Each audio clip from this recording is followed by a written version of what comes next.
Hi everyone, इस video में हम सॉल्व करेंगे डिविजिबिलिटी बाय 8। आपको दिया जाएगा एक नंबर n और आपने बताना है कि क्या ये नंबर डिविजिबल है 8 के या नहीं। असल में जो इसमें खास बात ये है, इस सवाल में जो भी आपको नंबर दिया जाएगा वो एज नंबर टाइप का नहीं होगा, वो होगा स्ट्रिंग टाइप का। एज यू कैन सी, जो नंबर हमें मिला है वो डबल कोट्स के अंदर है। दैट इज, जो भी हमें नंबर मिलेगा वो स्ट्रिंग के फॉर्मेट में मिलेगा। यानी जो हमें नंबर मिलेगा, मतलब वो जो स्ट्रिंग मिलेगा वो बहुत बड़ा होगा। इसका मैं कंस्ट्रेंट दिखाता हूँ आपको। एज यू कैन सी, यहाँ जो कंस्टेंट है वो 10⁶ है। यानी जो स्ट्रिंग की लेंथ है वो अप टू 10 लाख तक जा सकती है, right. As you can see 10⁶। So जो इंटीजर होगा वो बहुत बड़ा होगा। Given a string representation of a decimal number S, check whether it is divisible by 8। अगर डिविजिबल होगा तो हमें 1 रिटर्न करना है, और डिविजिबल नहीं होगा तो हमें -1 रिटर्न करना है। इस वाले पर्टिकुलर सवाल को जो ब्रूट फोर्स है वो बहुत सिंपल है। हम करेंगे क्या, जो भी हमें स्ट्रिंग मिला हुआ है हम उसको टाइप कास्ट करेंगे इंट के अंदर, और फिर जो इंट नंबर मिला है उसको डायरेक्टली चेक करूंगा 8 के साथ मॉड। अगर मॉड करने पे 0 आता है तो मैं 1 रिटर्न करूंगा, अदरवाइज मैं -1 रिटर्न करूंगा। Right now let's see the brute force code. As you can see हमें मिल रहा है स्ट्रिंग, करेक्ट, स्ट्रिंग एन। हम सबसे पहले करते क्या है, टाइप कास्ट करते हैं। नंबर एज आई सेड बहुत बड़ा है, 10⁶, यानी जो स्ट्रिंग की लेंथ होगी वो एट मैक्स 10⁶ तक जाएगी। तो मैंने बिग इंटीजर ले रखा है। ये जावा का कोड है, बट सी प्लस प्लस में लॉन्ग लॉन्ग लेना पड़ेगा, राइट, लॉन्ग लॉन्ग, उससे भी हो जाएगा। तो हम सबसे पहले उसे टाइप कास्ट करते हैं एक नंबर में, और फिर मैं चेक करता हूँ कि क्या वो नंबर मॉड करने पे इक्वल्स टू 0 आ रहा है। ये जो पर्टिकुलर लाइन है, इफ कंडीशन, ये इसका मतलब यही है कि num dot mod big integer dot value 8। अच्छा, मैंने बिग इंटीजर में 8 को भी इसलिए किया है क्योंकि टाइप कास्टिंग का इशू हो सकता है, क्योंकि हमने नंबर टाइप ले रखा है बिग इंट, और हम डिवाइड करेंगे नॉर्मल इंट से तो इशू आ जाएगा। So that's why big integer dot value 8, 8 को भी हमने बिग इंट में कर दिया है, मतलब बिग इंटीजर में कर दिया है।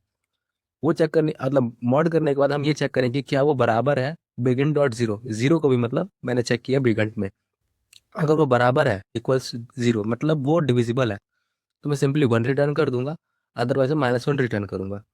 आई होप आपको प्रॉब्लम स्टेटमेंट, आई होप आपको सोल्यूशन समझ में आया होगा। As you can see, this particular solution की जो टाइम कॉम्प्लेक्सिटी है वो है बिग ऑफ एन। आप सोच रहे होंगे बिग ऑफ एन कैसे हो, तो कांस्टेंट होना चाहिए था। असल में क्या है ना कि एक कंस्ट्रक्टर है। एज यू कैन सी, अगर आप जावा में कोड करते हो तो न्यू करके हमने एक वाला बनाया ना वैल्यू, तो ये कंस्ट्रक्टर कॉल करता है, और ये करता है क्या है कि स्ट्रिंग के हर एक एक करेक्टर को इंट में टाइप कास्ट करता है, राइट। तो होता क्या है कि ये एन लेंथ है, राइट, एन लेंथ है ना करेक्टर की। तो जो भी लेंथ है, not an, sorry my mistake, string की जो भी लेंथ है उतना होगा टाइम कॉम्प्लेक्सिटी। एन नहीं है, my mistake, 0 of n dot length, ये होगा सर इसका टाइम कॉम्प्लेक्सिटी। होता क्या है कि ये कंस्ट्रक्टर ना करेक्टर स्ट्रिंग के हर एक एक करेक्टर को इंट में टाइप कास्ट करता है, और स्ट्रिंग की लेंथ है एन, तो उतना टाइम लगेगा। स्ट्रिंग की जो भी लेंथ है ये n डॉट लेंथ, तो उतना टाइम कॉम्प्लेक्सिटी होगा। आई होप आपको समझ में आ रहा होगा। सो ये वाला पर्टिकुलर सोल्यूशन उतना इफिशिएंट नहीं है। We will solve this particular problem using mathematics. Let me show you that how. आप मेरे को एक बात बताओ, कोई भी नंबर n वो डिविजिबल है 2 के, आप कैसे चेक कर दो कि वो 2 से डिविजिबल है या नहीं। आप उस पर्टिकुलर नंबर का जो लास्ट डिजिट होता है, राइट, जो इस नंबर का जो लास्ट डिजिट होगा, जो लास्ट डिजिट होगा आप उसे चेक करते हो कि क्या वो 2 से डिविजिबल है या नहीं। अगर उसका लास्ट डिजिट 0, 2, 4, 6, 8 इन सब में से कुछ भी हो, तो हम कंफर्म कह सकते हैं कि ये नंबर 2 से डिविजिबल है, राइट। 4 के लिए क्या चेक करते हो आप, जैसे 2 के लिए आप लास्ट का एक डिजिट चेक करते हो। 2 के लिए क्या चेक करते हो, हम लास्ट का 2 डिजिट चेक करते हैं, करेक्ट। उसी तरीके से 8 के लिए आप क्या चेक करोगे, लास्ट का 3 digit. Late me show you one more thing. हम 2 को कैसे लिख सकते हैं, हम लिख सकते हैं 2⁻1। 4 को कैसे लिख सकते हैं, 2⁻2।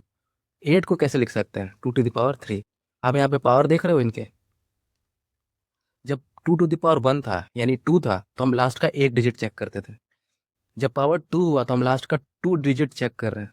जब जब नंबर 8 हुआ तो हम लास्ट का 3 डिजिट चेक कर रहे हैं। सिमिलरली जब 16 होगा तो हम 2⁻4 की तरह लिख सकते हैं इसको, करेक्ट। तो हम उस नंबर का लास्ट का 4 डिजिट चेक करेंगे। कोई भी नंबर 16 से डिविजिबल है ये कैसे पता चलेगा, हम ये चेक करेंगे कि अब 16 को कैसे लिख सकते हैं, 2⁻4, यानी एन नंबर का लास्ट का 4 डिजिट चेक करेंगे कि क्या वो 4 डिजिट 16 से डिविजिबल है। अगर वो डिविजिबल है तो वो n नंबर भी 16 से डिविजिबल है। इसी डिस्कशन को अगर आप कंटिन्यू करोगे तो कोई भी नंबर अगर n to the power k के फॉर्म में लिखा हुआ है तो किसी भी नंबर के साथ डिविजिबिलिटी हो तो हम ये कैसे चेक करेंगे, उसका n का लास्ट k डिजिट। अब आप समझ रहे होंगे, मुझे मालूम है कि ये एक पैटर्न है, ठीक है। पैटर्न से आपको उतना फील नहीं आएगा, मतलब थोड़ा बहुत समझ में आ रहा होगा कि हाँ भाई किसी भी नंबर का अगर वो टू द पावर n का फॉर्म है, two to the power k का फॉर्म है, तो हम लास्ट के k डिजिट्स को चेक करेंगे। पैटर्न से हम इतना जनरलाइज कर पाए, बट हम इसको और अच्छे से प्रूफ करेंगे। Late me show you one more thing. हमारा डिस्कशन किसके लिए, 8 के लिए, राइट। तो हम 8 पे डिस्कशन करेंगे। 8 के लिए क्या है कि लास्ट का 3 डिजिट चेक करना है एज पर आर पैटर्न। हम मैं इसको प्रूफ करके दिखाता हूँ। हम कोई भी 3 डिजिट का तो नहीं, 3 डिजिट का तो हमें प्रूफ ही करना है। हम कोई 4 डिजिट का नंबर लेते हैं, ठीक है। 4 डिजिट का नंबर लेते हैं, जनरल तरीके से लेते हैं, ABCD, करेक्ट। ये 4 डिजिट का नंबर है, ये है 4 डिजिट का नंबर। अभी हम इसको कैसे लिख सकते हैं, ए को मैं लिख सकता हूँ A × 1000, correct, plus B × 100 plus C × 10 plus D × 1, right. Now look at this 1000। अभी मैं 1000 को कैसे लिख सकता हूँ, 1000 जो है वो 8 से मल्टीपल होता है। इफ यू राइट A × 8 × 125, अगर आप 1000 को 8 से डिवाइड करोगे तो पहला पहला 2 डिजिट तो 1 से कट जाएगा, करेक्ट। 8 से काटूंगा तो रिमाइंडर 2 आएगा, 2 और 4 से करेंगे तो 2, 16 कटेगा, रिमाइंडर 4 बचेगा, मतलब लास्ट में 4 बचेगा, 4 और 0, 40 यानी 5, करेक्ट। तो 125 यहाँ पे लिख दिया, ठीक है। प्लस B × 100 प्लस C × 10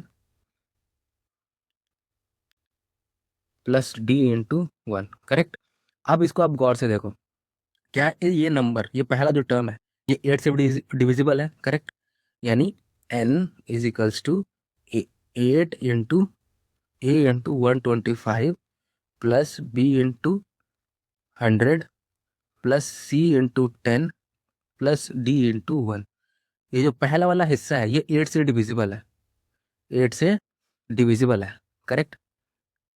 अब हम करते हैं इनका इनका सबको मॉड, अब सबका मॉड करते हैं, यानी n mod 8 = 8 A × 125, इसका मॉड करेंगे 8 के साथ, प्लस B × 100, इसका मॉड करेंगे 8 के साथ, प्लस C × 10, इसका भी मॉड करेंगे 8 के साथ, और प्लस D × 1, इसका भी मॉड करेंगे 8 के साथ। I hope everything is clear to you. अभी ये वाला हिस्सा तो अंदर का देखो पार्ट, ये तो 8 से डिविजिबल है ना, तो ये पूरा पार्ट 8 से डिविजिबल है, करेक्ट। ये तो पहला पार्ट तो 8 से डिविजिबल है, तो ये क्या था, यानी ए 4 डिजिट के केस में ए डिविजिबल है, बाकी बचा बी सी और डी, ठीक। BCD ये वाला हिस्सा पे डिपेंड कर रहा है कि भले ये 8 से डिविजिबल है, यानी ये कंफ्यूजन है। मतलब n mod 8 है कि नहीं, कैसे पड़ेगा, बीच में तो प्लस है ना। पहला वाला हिस्सा तो 8 से डिविजिबल है, डिपेंड किस पे कर रहा है, इस पे कर रहा है, मतलब ये डिपेंड कर रहा है लास्ट के 3 डिजिट पे। ये काम करते हैं, हमने अभी कितना 4 डिजिट का नंबर लिया ना, नंबर और बड़ा करता है, ठीक है, नंबर और बड़ा करता है। 5 डिजिट का नंबर लेते हैं, 5 डिजिट का, ABCDE, करेक्ट। नाउ n = ये n है हमारा। अभी मैं a को कैसे लिख सकता हूँ, 1 × 10 A × 10,000, right, plus B × 1,000, correct, plus C × 100 plus D × 10 plus E × 1, right ना। अगर आप 10,000 को देखोगे तो ये 8 से डिविजिबल होता है, इसको करके देखते हैं। 10,000 × 8, पहला वाला 2 नंबर कट जाएगा एक बारी में, 8 2 बचेगा नीचे, 2 बारी में 16 बचेगा, 4 5 बारी में 0, करेक्ट। यानी इसको हम लिख सकते हैं A × 8 × 1250। I hope you get this point, right? B × 1000, अभी 10,000 को भी हमने ऊपर लिखा था, आई होप आपको याद होगा, हमने 1000 को इस तरीके से लिखा था, 8 × 125। तो मैं इस हिस्से को भी लिख सकता हूँ, यानी इस हिस्से को मैं 8 × 125 लिख सकता हूँ, correct. C × 100 plus D × 10 plus C × 1, correct ना। अब इस हिस्से को देखते हैं, 8 बाहर आ जाएगा, अंदर क्या बचेगा, ए इंटू 1250, ठीक है। इसमें भी 8 बाहर आ जाएगा, बी इंटू 125। इसी तरह से C into 100 plus D into 10 plus C into 1।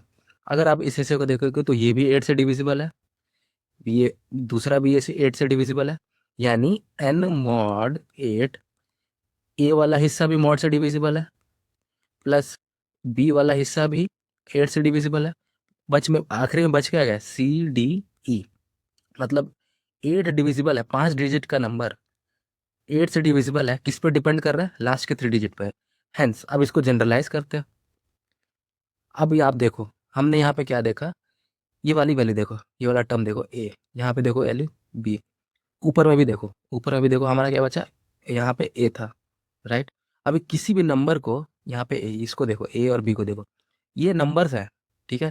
ए और बी डिपेंड कर रहा है किसी नेचुरल नंबर पे।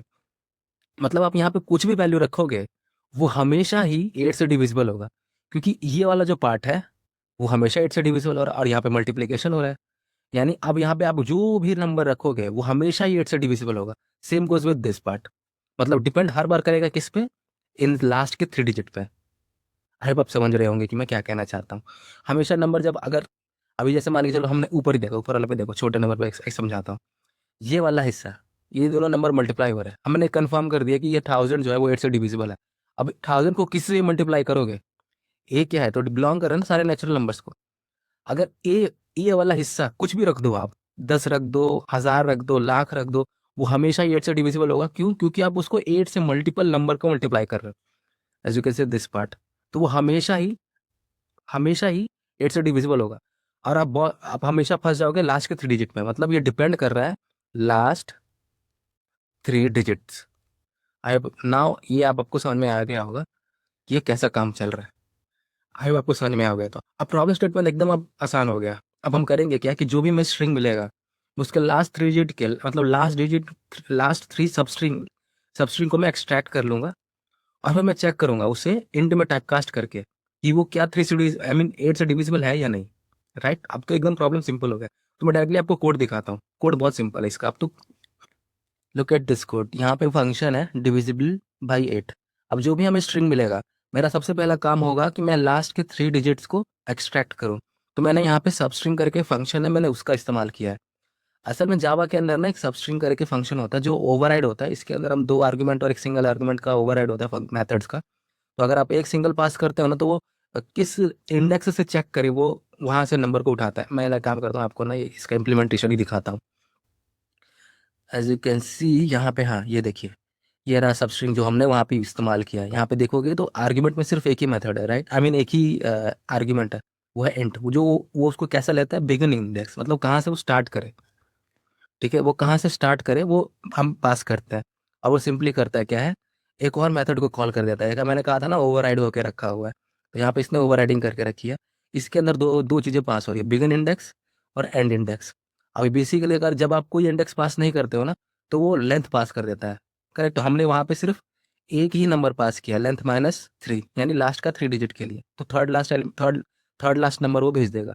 तो सिंपली वो उसको सब स्ट्रिंग भेज देगा। अभी आप इसका इम्प्लीमेंटेशन देख सकते हो। अभी आपको ये क्लियर हो गया होगा।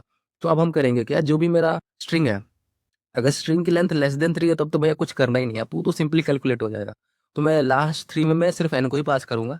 अदरवाइज अगर 3 से बड़ी है तो मैं लास्ट के 3 कैरेक्टर्स को मैं एक्सट्रैक्ट करके लास्ट 3 स्ट्रिंग में अटाइन कर दूंगा, और फिर मैं उसे टाइप कास्ट करूंगा इंट के अंदर। अब यहाँ पे लॉन्ग लगाने की जरूरत नहीं, क्योंकि लास्ट 3 डिजिट यानी 3 डिजिट भाई, सिर्फ सबसे बड़ा नंबर 999 होगा, करेक्ट।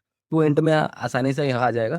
अब मेरा काम बच जाएगा कि क्या उसका मॉड 0 के बराबर है, अगर है तो 1 रिटर्न करो, अदरवाइज -1 रिटर्न करो। आई होप आपको सारी चीज़ें समझ में होगी ना। लेट्स रन दिस कोड, ना लेट्स सी। मैं इसको 2 टेस्ट केसेस के लिए रन करता हूँ, आप कुछ भी नंबर ले सकते हो। एज यू कैन सी -1, क्योंकि ये 8 से डिविजिबल नहीं है। लेकिन अगर आप कोई भी नंबर लो और लास्ट में 3 जीरो डाल दो, तो ये हमेशा ही 8 से डिविजिबल होगा। So now as you can see 1। I hope आपको सारी चीज़ समझ में होंगी। अच्छा हाँ, इस पर्टिकुलर प्रॉब्लम को ना एक और तरीके से सॉल्व कर सकते हैं। मैं आपको वो डिस्कस करता हूँ। सो अभी तक के डिस्कशन में हमने ये पता किया ना कि भाई लास्ट का 3 डिजिट चेक करना है। तो इसको ना आप एक और तरीके से सॉल्व कर सकते हो कि हम तो लास्ट 3 डिजिट चेक करना है, लास्ट 3 डिजिट्स, करेक्ट। सो हम करेंगे क्या, लास्ट के 3 डिजिट का मैं बिटवाइज एंड कर दूंगा इसके साथ। ये है 7 का बिटवाइज रिप्रेजेंटेशन। असल में क्या है ना, 8 का क्या होता है, 8 का बिटवाइज होता है 1000। तो मुझे इसका ही बिटवाइज करना है, एक कम, इसका कॉम्प्लीमेंट जैसा समझ लो। तो इसका इससे कम क्या है 7, और 7 का क्या होता है 111। तो लास्ट 3 डिजिट, एन का लास्ट 3 डिजिट्स के साथ मैं एंड कर दूंगा।